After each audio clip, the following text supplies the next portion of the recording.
Assalamualaikum warahmatullahi wabarakatuh. Kembali lagi bersama saya Liguero Alino Ahmad dengan NIM 3333240156. Jadi pada video kali ini, yang dimana video kali ini berasal dari praktikum penelitian operasional 2, yang dimana saya berasal dari kelompok 22, dan di video kali ini saya akan diberikan tugas untuk mengerjakan tugas mingguan untuk shift 3 pada modul kali ini, modul 5, yaitu analisis Markov dan game teori, yang dimana kita diberikan dua soal, soal analisis Markov dan soal game teori, yang dimana saya diminta untuk mengerjakannya dengan menggunakan software RStudio dan POM-QM. Jadi langsung saja tanpa basa-basi kita ke pembahasannya. Didapat soal di sini, pengguna aplikasi belajar daring mahasiswa semakin meningkat. Platform Ruang Guru dan Zenius pada awalnya 80 dan sisanya Zenius. Pada tahun berikutnya, 85% pengguna Ruang Guru tetap menggunakan aplikasi tersebut, sedangkan 15%-nya berpindah ke Zenius. Sementara itu, 70% pengguna Zenius tetap setia dan 30% lainnya beralih ke Ruang Guru. Dengan asumsi bahwa jumlah mahasiswa penggunaan aplikasi belajar online tetap dari tahun ke tahun, tentukan proporsi pengguna masing-masing aplikasi selama 3 tahun ke depan menggunakan analisis Markov, dan tentukan proporsi steady state beserta interpretasinya. Nah, langsung saja kita ke RStudio-nya. Di sini saya sudah buat sintaksnya, yang dimana kita di sini analisis Markov. Definisi tadi pada vektor awal, proporsi pengguna diketahui kan tadi 80% ruang guru dan 20% Zenius mahasiswanya. Kemudian matrik transisinya dari ruang guru tadi tetap 85 pindah 15, dari Zenius pindah 30 tetap 70. Kita tulis di sini matriksnya. Terus di sini kita tulis by row true, and row-nya 2 kan di sini 2. Kita prediksi ini untuk 3 tahun ke depan, yang dimana di sini ada state 1, state 2, dan state 3. Kemudian kita menampilkan hasilnya. Di sini kita print state-nya untuk 3 tahun ke depan. Di sini kita install download package untuk menampilkan nanti steady state-nya. Sini kita coba running saja.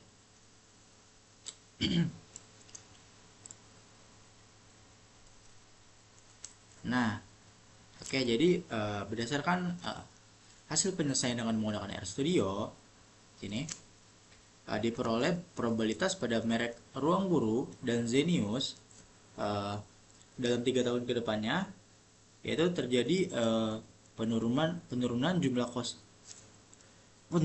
jumlah konsumen nih, yang dimana di Ruang Guru itu kan awalnya 80%, tahun pertama turun jadi 74, tahun kedua jadi 70, dan tahun ketiga itu di 68%. Sedangkan Zenius itu meningkat dari yang 20% ke 26, ke 29, dan ke 31. Nah, sementara itu dalam jangka panjang atau steady state-nya di sini. Nah, di sini didapat Ruang Guru tetap akan menjadi mayoritas yang dipilih, sebanyak 66,67%. Sedangkan Zenius akan dipilih minoritas dengan nilai 33%. Oke. Lanjut ke soal nomor 2. Dalam industri logistik dan rantai pasok yang semakin terdigitalisasi, fast track logistik dan kargo bisa dilihat di sini bisa soalnya. Kita di sini berdasarkan tersebut buatlah tabel payoff yang merepresentasikan keuntungan masing-masing perusahaan. Kemudian tentukan strategi optimal menggunakan pendekatan teori permainan seperti maximin, minimax, atau keseimbangan Nash. Yang dimana di sini ada tabelnya fast track logistik di sini. Jadi kita kerjakan di RStudio dulu. Sini game teori, kita install package, yang dimana nanti kita install package ini buat Microsoft dan MATLAB. Kemudian kita load library-nya. Kemudian di sini kita masukkan matrix payoff-nya nih, yang dimana fast track-nya itu menjadi baris dan kargonya menjadi kolom. Tadi di situ ada WA, ST, dan ILS. Sini.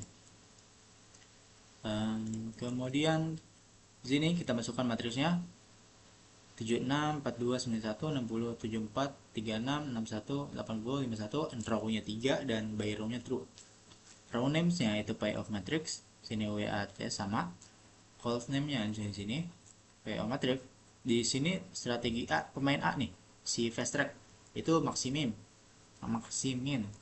Row ini kita apply pay off 1 min, dan sini maksimin nanti kita kita print di sini. Sekian di sini ada strategi pemain B minimax, call max di sini kita apply pay off sini 2 max. Terus kemudian kita cek saddle point-nya. Jika maksimum sama dengan minimax, saddle point ditemukan dengan nilai sekian. Jika tidak ada saddle point. Jadi kita running saja.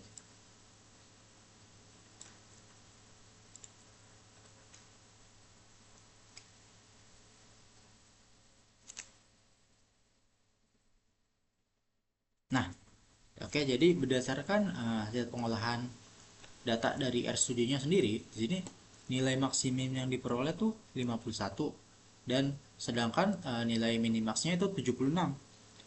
Yang dimana karena nilainya itu nggak sama, maka tidak terdapat sini, tidak ada saddle point atau pelananya dalam permainan ini, yang menunjukkan bahwa kedua buah perusahaan tidak memiliki strategi murni yang stabil dan harus mempertimbangkan menggunakan strategi lainnya campuran, misal untuk mencapai hasil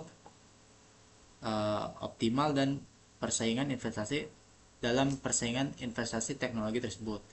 Nah, selanjutnya kita akan mengerjakannya menggunakan POM-QM sini. Jadi kita untuk soal 1 di sini kita mengerjakan dengan menggunakan Markov analysis. Kita klik new sini, soal 1 modul 5 56. Number of stage-nya itu 2 karena tadi ruang guru, dan yang bawah itu Zenius kan ya. Dan di sini number of transitionnya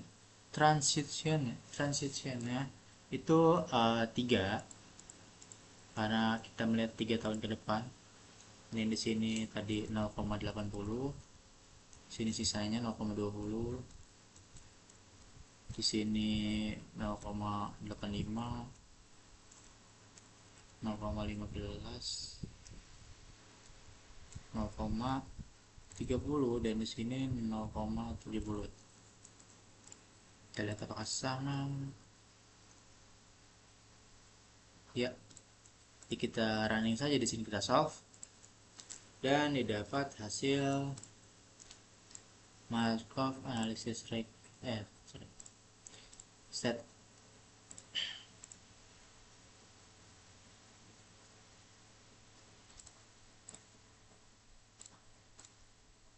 Nah, oke, didapat endingnya sama seperti ini. Endingnya tadi di tahun ketiga itu di 68%, dan Zeniusnya di 31%, dan steady state-nya di 6,67%, Zeniusnya di 33,3%. Oke, jadi sama nih hasilnya antara RStudio dan POM-QM. Selanjutnya kita kerjakan untuk game teori. Maka kita pilih modul game teori new, sini soal 2.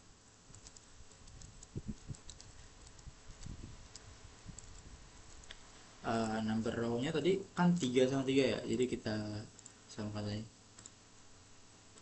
Di sini kita masukkan WASTELS.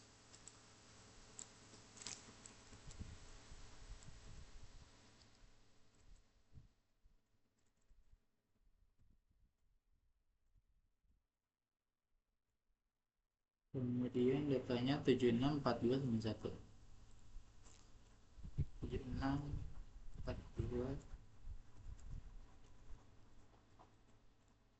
60 7436.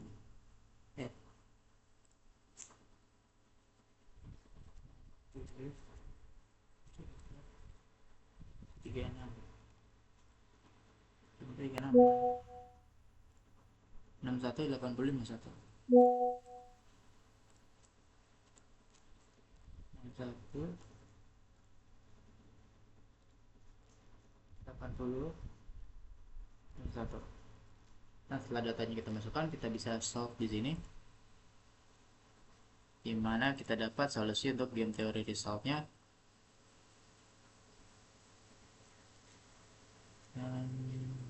Oh, ini maksimum dan minimum apa? Maksimum dan minimaxnya kita samakan dengan yang di RStudio di sini. Tadi maksimumnya 51 dan minimaxnya 76. Nah, maksimumnya 51 dan minimaxnya 76, sama seperti di RStudio. Tapi di sini di Pongkion tuh dia punya value of game to row, yang dimana itu tuh nilai permainan yang menunjukkan keuntungan rata-rata yang dapat dijamin oleh pemain A ketika kedua pemain itu menggunakan strategi yang optimal. Nilai ini juga mempresentasikan si pemain B akan kerugian minimumnya yang harus diterima dalam kondisi yang seimbang gitu loh. Jadi kondisi keuntungan si A dan kerugian si B itu di sini di 65, misal satunya apa ya, 65 juta atau 65 miliar gitu. Mungkin itu saja yang bisa saya sampaikan. Kurang lebihnya mohon maaf. Wassalamualaikum warahmatullahi wabarakatuh.